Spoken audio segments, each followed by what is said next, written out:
안녕하세요. 스피치 강사 이정은입니다. 제가 오늘은요, 정말 중요한 프레젠테이션 체크리스트를 가져왔습니다.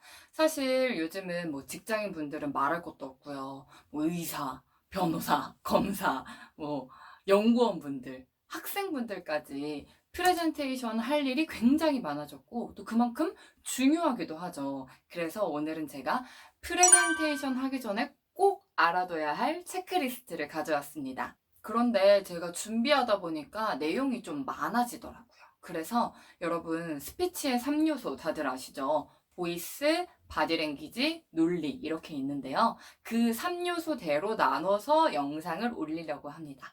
이번 편은 가장 중요하고도 좀 어려운 바디랭귀지 편입니다. 프레젠테이션 바디랭귀지 그 첫 번째는 인사입니다. 여러분 딱 프레젠테이션 하러 들어갔을 때 뭐 하세요? 인사 먼저 하시죠. 인사는 이런 식으로 하시면 되는데요. 여러분 안녕하십니까? 오늘 발표를 맡게 된 이정아입니다. 하고 숙이기. 숙였을 때 정수리 보여주고 1, 2, 3 세고 올라오시면 됩니다. 제 정수리 잘 보셨나요? 이렇게 하는 이유는요. 일단 말이랑 행동을 나누는 게 중요해요. 여러분 안녕하세요 이렇게 하면 나를 보고 있지 않은 사람은 인사를 갑자기 하게 되니까 당황하는 경우가 있거든요. 그래서 좀 집중을 먼저 끌어온 다음에 정중하게 고개 숙이는 모습을 보여주는 게 중요합니다. 말을 할 때는 시선을 나누는 게 중요해요. 왼쪽, 가운데, 오른쪽 이런 식으로 안정적으로 좀 시선을 나누셔서 해주시는 게 좋습니다. 뭐 마지막에 끝날 때도 씩씩하게 자신감을 보여주시는 게 중요한데요. 뭐 지금까지 경청해 주셔서 감사합니다. 이런 식으로 하시고 또 마찬가지로 1, 2, 3 하고 올라오시면 됩니다. 두 번째는 목차나 좀 중요한 부분을 앞에 보고 얘기했는가가 중요해요. 사실 프레젠테이션을 잘 못하시거나 아니면 처음 하시는 분들은 화면에만 의존하는 경향이 높거든요. 그래서 중요한 부분인데도 그냥 화면만 보고 얘기를 하는 거예요. 그렇게 하면 청중과 아이 컨택을 할 수가 없죠. 그렇게 되면 신뢰감이 떨어지고 전달력 또한 떨어지게 됩니다. 여러분 꼭 목차나 중요한 PPT를 하실 때는 중요한 PPT 그 슬라이드가 나온다. 그러면 앞에 보고 청중과 호흡하면서 이야기를 해주시는 게 훨씬 좋아요. 안정감을 주는 거죠. 세 번째는 다양한 바디랭귀지를 사용했는가 해요.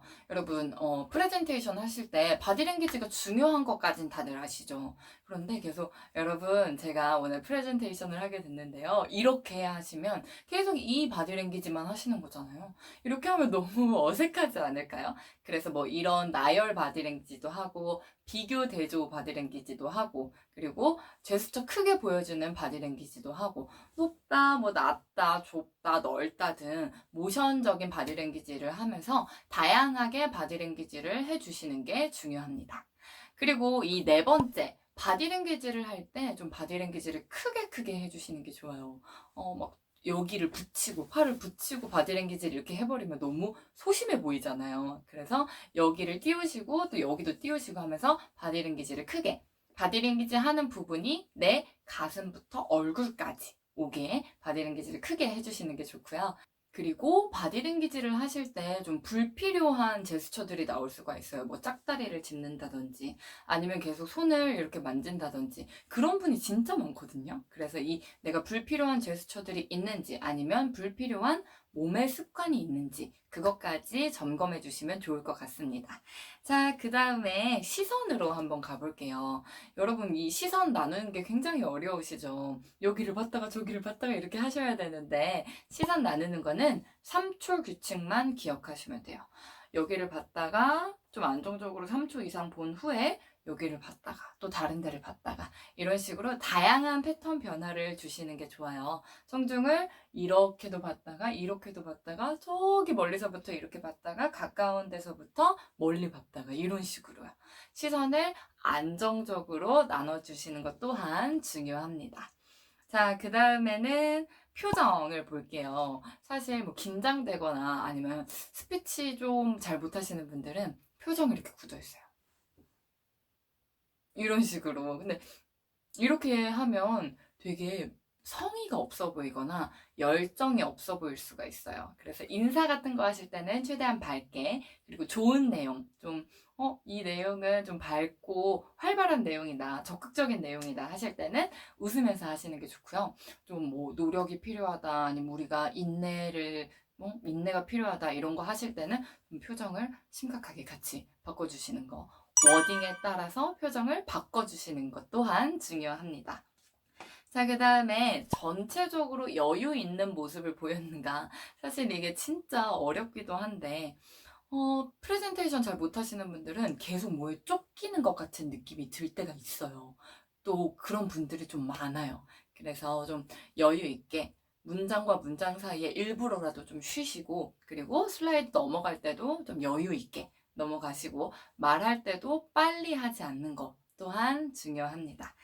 자, 그리고 스탠딩 바디랭귀지가 엄청 중요한 거는 다들 아시죠? 이렇게 어깨, 허리 펴고 일자로 꼿꼿이 얘기하는 거. 여기서부터가 일단 자신감을 보여주거든요. 제가 한 외부 강의를 나간 적이 있어요. 그 외부 강의 나갔을 때 프레젠테이션 많이 해보신 분들한테 피드백을 드렸는데 그분들의 공통점이 뭐였냐면 이렇게 허리가 굽어 있고 어깨가 말려 있다는 거. 그래서 자신감 있게 말을 해도 자신감이 잘 안 보인다는 거. 여러분, 허리 어깨 펴시고 이렇게 자신감 있게 말해주시는 게 중요합니다. 얼마나 펴야 되냐 물어보신다면 이 두 날개뼈가 만난다는 느낌으로 펴야 한다라고 답변을 드릴 수가 있겠네요. 자, 이렇게 오늘 프레젠테이션 체크리스트, 그 중에서도 바디랭귀지를 알아봤습니다. 혹시 이것 외에도 궁금하신 게 있으면 언제든지 댓글로 달아주시고요. 오늘도 제 이 유튜브 영상이 여러분께 많은 좀 필요한 정보가 되었길 바랍니다. 그러면